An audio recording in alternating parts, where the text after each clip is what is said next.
ዛሬው እንግዳይ የብልጽግና ፓርቲ ዋና ጽህፈት ቤት ኃላፊ አቶ አደም ፋራ ናቸው። እንግዲህ ያው ሀገሪቷ በህልውና ዘመቻ ላይ ነው የምትገኘው። እስኪ እዚህ ላይ ምን አስተያየት አሉት? በዚህ በህልውና ዘመቻውም በተመለከተ መንግስት ሚናውን በአግባቡ እየተወጣ ያለበት ሁኔታ ነው ያለው። ህዝብን በአግባቡ ሞቢላይዝ ከማድረግ አኳያም በተለይ የተከፈተብን ጦርነት በአንድ ግንባር ብቻ ሳይሆን በብዙ ግንባሮች እንደሆነ፣ ጦርነቱ ሁሉን አቀፍ እንደሆነ፣ ጦርነቱ ከአሸባሪው ህወሓት ብቻ ሳይሆን ሌሎች የኢትዮጵያ ታሪካዊ ጠላቶች የኢትዮጵያን መልካም ነገር ማይሹ አካላት ጭምር ያሉበት መሆኑን ማህበረሰቡ በአግባቡ እንዲረዳ ከማድረግ አኳያ ብልጽግና ፓርቲ ኃላፊነቱን በአግባቡ እየተወጣ ያለበት ሁኔታ ነው ያለው። በህልውና ዘመቻው ላይ ህዝቡ የሚፈለግበትን አስተዋጽኦ እንዲያበረክት ተሳትፎ እንዲያደርግም በአግባቡ ከመቀስቀስ አደጋውን በአግባቡ እንዲረዳ ከማስቻል እና በአጠቃላይ የተከፈተብንን ሁሉን አቀፍ ጦርነት ለመመከት በየግንባሩ መከናወን የሚገባቸውን ስራዎች ለይቶ ህብረተሰቡን በማንቃት ህብረተሰቡ የሚፈለግበትን ተሳትፎ እንዲያደርግ በማድረግ ረገድ ሰፊ ስራ እየሰራ ነው ያለው። አንዳንድ ጊዜ ከፓርቲ ሀገር ይቀድማል የሚለው በጽንሰ ሀሳብ ደረጃ ምንም ጥርጥር የለውም። ግን ይቺን የምትቀድም ሀገር ደግሞ አስቀድሞ ለማዳን የፓርቲው በተሟላ ቁመና ላይ መገኘትም ወሳኝ መሆኑ መዘንጋት የለበትም። ብልጽግና ፓርቲ በለውጥ ውስጥ ተጸንሶ በለውጥ ውስጥ የተወለደና ገና የ2 ዓመት እድሜ ብቻ ያለው ነው። ብልጽግና ፓርቲ እንዲወለድ ምክንያት የሆነው ለውጥ የመጣው ለ27 ዓመታት ፈላጭ ቆራጭ በነበሩ አካላት ላይ ነው። እነዚህ አካላት የፖለቲካም የስልጣንም ማለት ነው የኢኮኖሚም የበላይነት የነበራቸው አካላት ናቸው። ዋና ዋና ሀገራዊ ተቋማት ለነሱ እንዲያገለግሉ እነሱ ፈላጭ ቆራጭ ሆነው እችን ሀገር እንደፈለጉ እንዲያሽከረክሩ እንዲያግዛቸው ነው ያዋቀሩት። በህዝብ ግፊት በነበረው የለውጥ እንቅስቃሴ ስልጣናቸውን ካጡ በኋላ የኢኮኖሚ ጥቅማቸውን ካጡ በኋላ በቁርጠኝነት መስራት የጀመሩት ለውጡ እንዲደናቀፍ ነው። በየአካባቢው ግጭቶች እንዲፈጠሩ ለ27 ዓመታት በየጊዜው ሲያዘጋጇቸው የነበሩ ታይም ቦምቦች አሉ። ምናልባት ስልጣናቸውን የኢኮኖሚ ጥቅማቸውን የሚያጡ ከሆነ የሚመጣው አካል ሀገርን በተረጋጋ መልኩ እንዳይመራ ለማድረግ በየቦታው ያስቀመጧቸው የጊዜ ቦምቦች ነበሩ። ስለዚህ በለውጡ ምክንያት ስልጣናቸውን ካጡ በኋላ እነዛን የጊዜ ቦምቦች ወደ መቀስቀስ እንዲፈነዱ ወደ ማድረግ ነው የገቡት ማለት ነው። ስለዚህ በየአካባቢው ግጭቶች እንዲቀሰቀሱ በዚህ ምክንያት የለውጡ አመራር ሀገር የመምራት ኃላፊነቱን በብቃት እንዳይወጣ ነበር ጥረት ሲደረጉ የነበረ። የለውጡ አመራር ጥንካሬ ባይኖር ኖሮ ብልጽግና ፓርቲም ከተመሰረተ በኋላ እንደ ብልጽግና ፓርቲ ተገቢውን አመራር መስጠት ባይቻል ኖሮ አደናቃፊ አካላት እነዚህ አሸባሪ አካላት በየቦታው ያዘጋጇቸው የታይም ቦምቦች ሀገር እስከ ማፍረስ የሚያደርሱ ነበር። ስለዚህ የብልጽግና አመራር እጅግ በጣም የተዋጣለት ነው፣ ፍጹም ነው፣ እንከን የለውም ማለት አይቻልም። ለማጥራት የተደረገ ጥረት አለ፣ ግን በቂ አይደለም። ራሳችንን ለማጥራት የአስተሳሰብ የተግባር አንድነት ለማረጋገጥ ሳናስብ ቀርተን ሳይሆን የነበረው ሁኔታ ለዛ የሚያመችና ጊዜ የሚሰጥ ስላልነበረ እንደ አመራር ደግሞ እንደ ፓርቲ ደግሞ አጠቃላይ ሀገራዊ ሁኔታው ከተገመገመ በኋላ ቅድሚያ የሚሰጠው ጉዳይ ቅድሚያ ሊሰጠው ይገባል። ስለዚህ ቅድሚያ ሀገር ለማዳን በየአካባቢው የተቀሰቀሱ ግጭቶች እንዲረጋጉ የማድረግ የተፈናቀሉትን የመመለስ መልሶ የማደራጀት ስራ ሲሰራ ነበር። በየአካባቢው በሚያስነሷቸው ግጭቶች ሀገር የማፍረስ እኩይ ዓላማቸው ስላልተሳካ ደግሞ በመቀጠል በሀገር መከላከያ ሰራዊት ላይ ጥቃት በመፈጸም ኢትዮጵያን ለማፍረስ ነበር ጥረት ያደረጉት።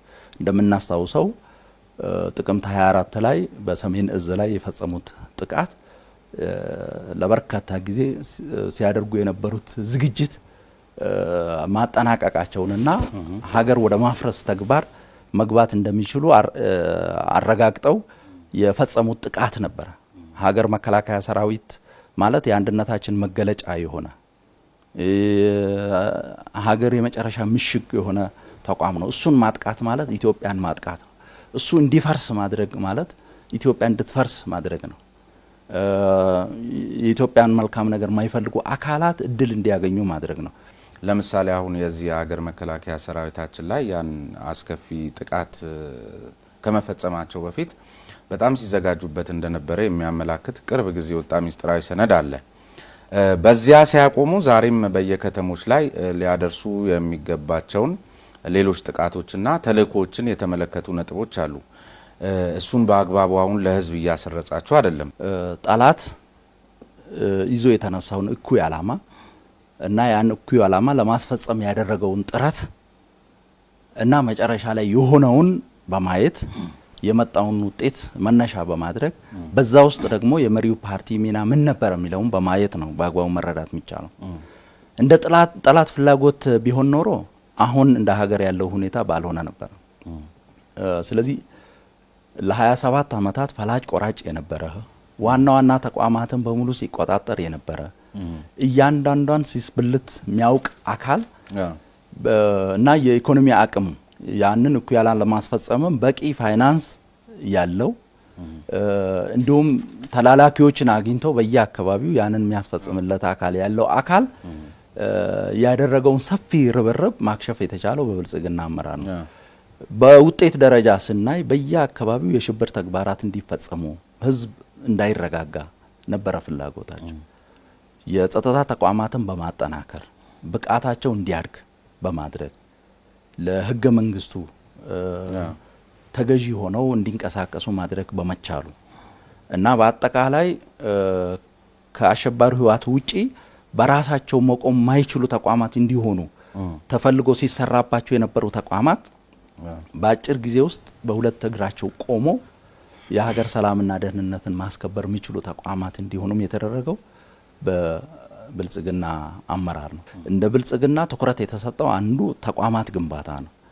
የጸጥታ፣ የፍትህ፣ የዴሞክራሲ ተቋማት ነፃ ገለልተኛና ብቃት ያላቸው እንዲሆኑ ማድረግ ከፓርቲ በላይ ሆነው ሀገርና ህዝብን በአግባቡ ማገልገል የሚችሉ እንዲሆኑ ሊፈጠሩ የሚችሉ የሰላም የደህንነት ችግሮችን አስቀድመው የሚገመግሙ የሚረዱና ያንን ለመከላከል የሚያስችል ስራ በብቃት የሚሰሩ እንዲሆኑ ነው የተደረገው።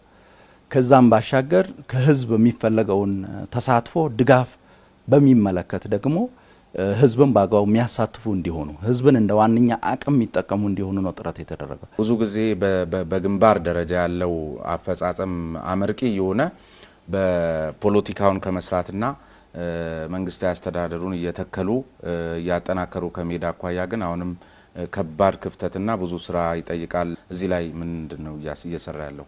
ከህብረ ብሔራዊ አንድነት ዘመቻው ጋር ተያይዞ ነፃ ያወጣናቸው አካባቢዎች ላይ በፍጥነት አመራር መልሶ የሚደራጅበት ሁኔታ እንዲፈጠር ነው የሰራ ነው። አመራር መልሶ ማደራጀት ብቻ ሳይሆን አመራሩ ያለውን ሁኔታ በአግባቡ ገምግሞ መንግስታዊና ህዝባዊ አገልግሎቶችን የሚያስጀምርበት ሁኔታ እንዲፈጠር ነው አመራር የተሰጠው። ለዚህም ድጋፍ የሚያደርጉ አመራሮችን መድበናል፣ ከፌደራልም ከክልልም። ስለዚህ ነፃ የወጡ አካባቢዎች ላይ አመራሩ በህልውና ዘመቻው ላይ የነበረውን ሚና መነሻ በማድረግ ከአመራር ፑል የሚወጣው እንዲወጣ ተደርጎ በምትኩ ደግሞ በዚህ በጦርነቱ ተፈትኖ የተሻለ አመራር መሆኑ የታየው አካል የሚተካበት ሁኔታ እንዲኖር ነው የተደረገው። ስለዚህ አመራር መልሶ ማደራጀት፣ የጸጥታ ተቋማትን መልሶ ማደራጀት፣ ተቋማት አገልግሎት እንዲጀምሩ ማድረግ፣ ህዝቡን በማወያየት የማረጋጋት ስራ፣ የደረሰውን ጉዳት በሚመለከት መረጃ በመያዝ የተፈናቀሉ ዜጎቻችን ወደ ቀያቸው የሚመለሱበትን ሁኔታ ለመፍጠር እና በአጭር ጊዜ አካባቢው ወደ መደበኛ ሁኔታ እንዲመለስ ከማድረግ አኳያ እቅድ ወጥቶ ዝርዝር ቼክሊስት ተዘጋጅቶ አመራር ስምሪት ተደርጎ ስራው እየተሰራ ያለበት ሁኔታ ነው ያለው። እስካሁን ባለው ሂደትም ውጤታማ ስራ ነው የተሰራው። ብልጽግና ከሌሎች ዓለም አቀፋዊ አቻ ፓርቲዎች ጋር ጠንካራ ግንኙነት ሊኖረው የሚገባበት ሰዓት ካለ አሁን ነው። የጋራ ስምምነት እየፈጠሩ ይሄን ከመመከትና የበለጠ ወደፊት ከሜዳ አኳያስ ያለ ነገር ካለ ቢነግሩን።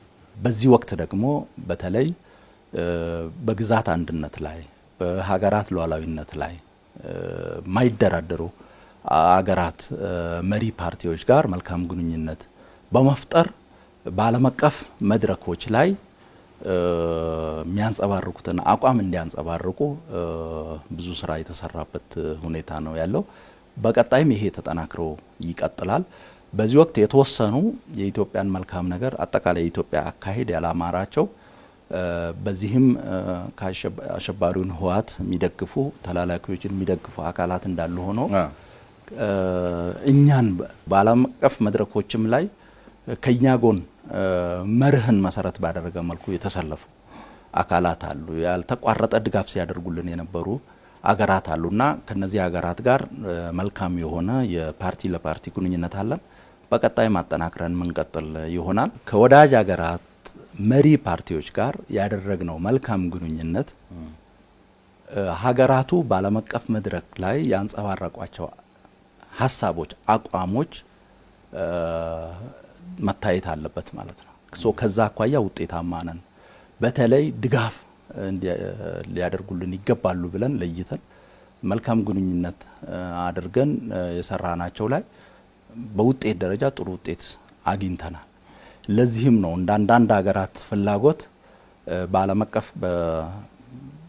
በዓለም አቀፍ መድረኮች ላይ በኢትዮጵያ ላይ የተለየ አቋም እንዲያዝ የተለየ ውሳኔ እንዲተላለፍ ፍላጎቶች የነበሩ ቢሆንም በወዳጅ ሀገራት አቋም እና መርህን መሰረት ያደረገ አካሄድ ያ ጥረት የከሸፈበት ሁኔታ ነው ያለው። ስለዚህ በውጤት ነው መገምገም ያለበት። እሺ፣ በዚህ በህልውና ዘመቻ ላይ ወደ ኋላ እያዩ ወደፊት ለመሄድ የሚሹ ኃይሎች ሲበራከቱ ሞቅ ቀዝቀዝ ሲሉ ይታያል። እንደዚሁ አጥር ላይም የተንጠለጠሉ አንድ እግራቸውን ከውስጥ አንድ እግራቸውን ከደጅ አድርገው በሞቀበት እንዲህ አይነት ነገርም በአባሎቻችሁም በአመራሮቻችሁም ዘንድ በስፋት ይስተዋላል እና ይሄን እያጠሩ ከመሄድ አኳያስ በእርግጥ ጥቂት ተብለው የሚታለፉ ናቸው። ምንድን ነው ግምገማችሁ? ጥሩ። በአጠቃላይ በብልጽግና ፓርቲ አመራሮች ላይ ያለን ግምገማ በዚህ በህልውና ዘመቻው አብዛኛው የህዝብ ወገንተኝነቱን ያሳየ የፓርቲ ዲሲፕሊንን ጠብቆ የሚሄድ በሀገርና በህዝብ የተጣለብንን ኃላፊነት ከመወጣት አኳያ የተሻለ እንቅስቃሴ የሚያደርጉ የፓርቲውን መርሆች፣ እሴቶች ጠብቆ የሚንቀሳቀሱ የተሰጣቸውን ተግባር ቆጥረው ይዘው በውጤታማነት ለመፈጸም ከፍተኛ ተነሳሽነትና ቁርጠኝነት የሚያሳዩ መሆናቸውን አረጋግጠናል። ከመጣው ውጤት አኳያ አንዳንድ ደግሞ ክፍተት የታየባቸው አሉ። በቁጥር አነስተኛ ናቸው። እነዛን ደግሞ በተገኘው መረጃና ማስረጃ ልክ እየተገመገሙ የታረሙበት ሁኔታ ነው ያለው። ወደ ኋላ ማየት የሚለው ወደ ኋላ የምናየው እንግዲህ ካለፈው ትምህርት ለመውሰድ ከሆነ ለሰን ለመውሰድ ከሆነ ያለፈውን ስህተት ላለመድገም ከሆነ ወደ ኋላ የምናየው ችግር የለውም። ወደ ኋላ ማየቱ እንደ ፓርቲ ትክክል አይደለም የምንለው ኋላ ላይ መቸከል ድሮ ላይ